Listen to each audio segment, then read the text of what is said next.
চলে এসো বাচ্চারা, তাড়াতাড়ি এসে ব্রেকফাস্ট করে নাও।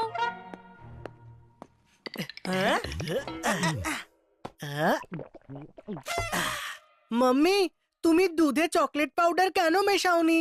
বাজে কথা না বলে যা দিয়েছি সেটা তাড়াতাড়ি খেয়ে নাও। হ্যাঁ, দুধ? ওহো, তাও খেতে হবে, নয়তো মাম্মি রাগ করবে।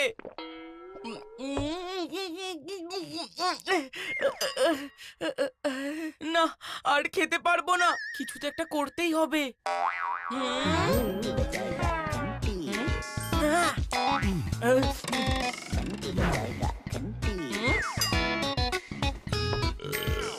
শেষ হয়ে গেছে।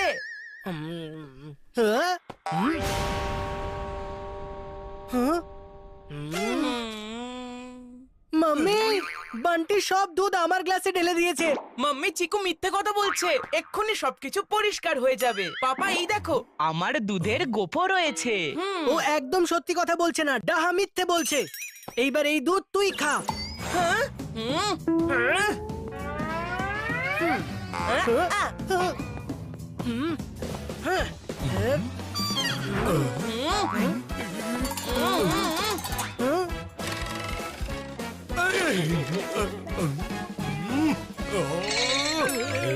চিকু, বান্টি, দুষ্টুমি বন্ধ করো আর স্নানে যাও, আমরা একটু পরেই বেরোবো।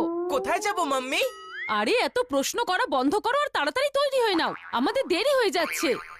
ওকে মাম্মি। জানি না কবে শুধরাবে এরা দুজনে। কোনোদিন নয়, কিন্তু এবারে আমরা আমার বন্ধুর বিয়েতে কি করে যাব?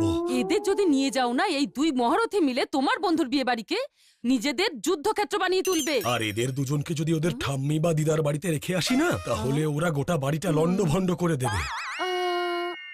আচ্ছা, আমরা যদি একজনকে ওর ঠাম্মির বাড়িতে আর আরেকজনকে ওর দিদার বাড়িতে রেখে দিই?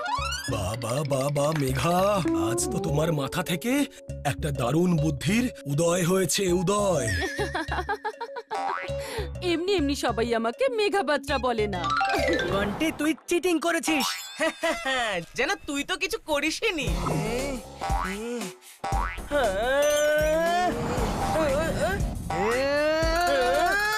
বাচ্চারা, তোমার পাপা আর আমি পাপার বন্ধুর এক বিয়ের অনুষ্ঠানে যাচ্ছি। আমরা কালকে ফিরবো। চিন্তা করো না মাম্মি, আমি আছি তো। আমি এই ঘর আর এই ছোট্ট বান্টিকে ঠিক সামলে নেব। এই চিকু চচ্চড়ি, নিজেকে তো সামলাতে পারিস না, খুব এসেছে আমাকে সামলাতে। বান্টি একদম ঠিক বলেছে চিকু, তুমি বড় অবশ্যই, কিন্তু এখনো অতটাও বড় হয়ে যাওনি। তাহলে আমাদেরকে কে দেখবে মাম্মি? ঠাম্মি আর দিদা, তোমাদের মধ্যে একজন যাবে ঠাম্মির বাড়ি আর আরেকজন যাবে দিদার বাড়ি। আর বরফি গীতা মাসির বাড়ি। আলে আমার বরফি, ডোন্ট ওয়ারি, আমরা তো কালকেই ফিরে আসব। আমরা তোমাকে ছেড়ে থাকতে পারি বলো? ও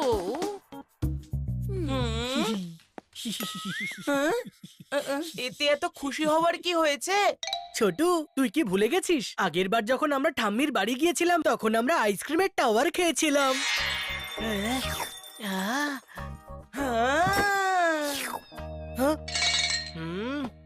মনে হয় তুই ভুলে গেছিস, যখন আমরা দিদার বাড়িতে গেছিলাম তখন আমরা একটা অদ্ভুত টাওয়ার পেয়েছিলাম। এই নাও চিকু বান্টি, পড়ার বই।